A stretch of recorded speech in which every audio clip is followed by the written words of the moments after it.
دنیا بھر میں منشیات کا استعمال ایک بڑھتی ہوئی وبا بن چکا ہے، جس کے نتیجے میں نہ صرف افراد کی ذاتی زندگی تباہ ہو رہی ہے بلکہ معاشرتی ڈھانچہ بھی خطرے میں پڑ گیا ہے۔ پاکستان میں بھی اس لعنت کا عالم کچھ ایسا ہی ہے کہ نشہ آور مادوں کی زیادتی سے ذہنی توازن بگڑ جاتا ہے اور فرد اپنی حقیقت سے دور ہو جاتا ہے۔ اس کے نتیجے میں جرائم میں اضافہ ہوتا جا رہا ہے، کیونکہ نشے میں مبتلا افراد اپنے اعمال کی صحیح تشخیص نہیں کر پاتے اور اکثر غلط فیصلوں کا شکار ہو جاتے ہیں۔ ملتان میں نشے کی لعنت نے گھروں کے چراغ بجھا دیے ہیں۔ نئے سال کے آغاز کے ساتھ ہی منشیات کے استعمال اور فروخت میں خطرناک حد تک اضافہ دیکھا گیا ہے، جس سے نوجوان نسل تیزی سے زہر کا شکار ہو رہی ہے۔ اندرون شہر کے مختلف علاقوں جیسے سورج میانی، دولت گیٹ، گلگشت، نیو ملتان، عیدگاہ اور دیگر مقامات پر منشیات فروشوں نے اپنا جال بچھا رکھا ہے، جس سے تعلیمی اداروں اور خاندانوں میں بربادی کا اندیشہ بڑھ گیا ہے۔ یہ معاملہ نہ صرف ایک ذاتی بیماری ہے بلکہ ایک سماجی آفت بھی ہے جو ہماری کمیونٹی کے مستقبل کو خطرے میں ڈال رہی ہے۔ یہ واقعہ ہمیں یاد دلاتا ہے کہ منشیات کے استعمال سے فرد نہ صرف اپنی صحت بلکہ معاشرتی ذمہ داریوں سے بھی غافل ہو جاتا ہے۔ تاریخی طور پر بھی ہم نے دیکھا ہے کہ نشے نے انسانوں کی عقل و شعور کو کمزور کر کے جرائم کی راہ ہموار کی ہے، اور آج بھی قانون نافذ کرنے والے اداروں کی مداخلت کے بغیر یہ معاملہ شدید خطرے کا سبب بن سکتا ہے۔ آج کہہ سکتے ہیں کہ منشیات کی جو فراہمی ہے اس کی ایک حد تک ہم نے روک تھام کر دی ہے۔ اسی سلسلے میں آج لوہاری گیٹ میں ایس ایس پی آپریشن کی نگرانی میں ایس ایچ او نے 13 کلو گرام چرس برآمد کی ہے اور 1 کلو گرام آئس برآمد کی ہے۔ اس پہ کام کرنا اور اس کی ریکوری کرنا، اس میں جو کارندے اور ڈیلرز ملوث ہیں ان کو گرفتار کرنا اس ٹیم کی بہت بڑی کاوش ہے۔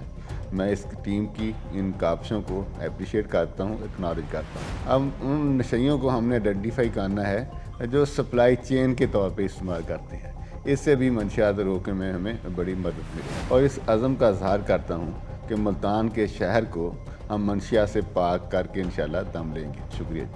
جی ہاں، ملتان پولیس نے سنگین صورتحال کے پیش نظر بڑے پیمانے پر کارروائیاں شروع کر دی۔ نئے سال میں درجنوں چھاپے مارے گئے اور منشیات کے کئی بڑے ڈیلرز کو گرفتار کیا گیا، جن میں وحید اوٹ، علی رضا کبوتری، آکاش یوسف، آفتاب احمد، عمران، صابر، کاشف اشرف، عمر دراز اور عتیق جیسے بدنام نام شامل ہیں۔ پولیس نے متعدد کارروائیوں میں چرس، ہیروئن، آئس اور شراب کی بڑی مقدار برآمد کی اور منشیات فروشوں کے ٹھکانوں کو مسمار کر دیا تاکہ مستقبل میں یہ نیٹ ورک دوبارہ فعال نہ ہو سکے۔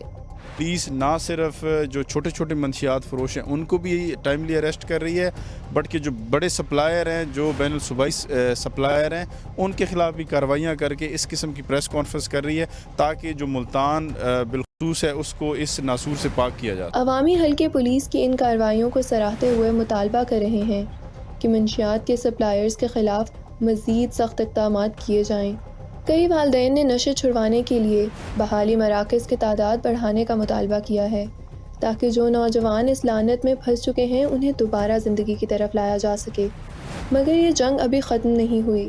جب تک مکمل خاتمہ نہ ہو اور نوجوانوں کو محفوظ ماحول فراہم نہ کیا جائے تب تک یہ مسئلہ جڑ سے نہیں اکھڑ سکے گا۔ لعنت ختم ہونی چاہیے نشے والی، کیونکہ یہ ہمارے عزیز ہیں، 2-3 ہیں وہ بھی برباد ہو گئے اسی۔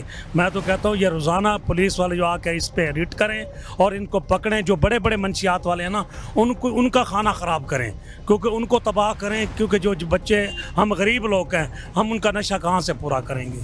ٹھیک ہے نا جی، یہ ہے کہ ان کو پکڑ کر ان کو بند کریں اور یہ لعنت ختم کریں۔ ناظرین، منشیات کے استعمال کے سنگین نتائج ہماری صحت اور سماجی ڈھانچے کو گہرائی سے متاثر کر رہے ہیں۔ ماضی کے کیسز بھی ہمیں یہی سبق دیتی ہیں کہ نشہ صرف ایک بیماری نہیں بلکہ ایک تباہ کن آفت ہے جس نے سینکڑوں گھرانے برباد کر دیے۔ موجودہ صورتحال بھی انہی تاریخی واقعات سے ملتی جلتی ہے، جہاں نشہ آور مادے نے نہ صرف فرد کی عقل کو مفلوج کیا بلکہ معاشرتی امن و امان کو بھی بگاڑ دیا۔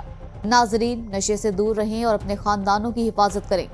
قانون نافذ کرنے والے اداروں کی مدد کریں تاکہ منشیات فروشوں اور ڈیلرز کو پکڑا جا سکے اور ہماری آنے والی نسلیں محفوظ رہ سکیں۔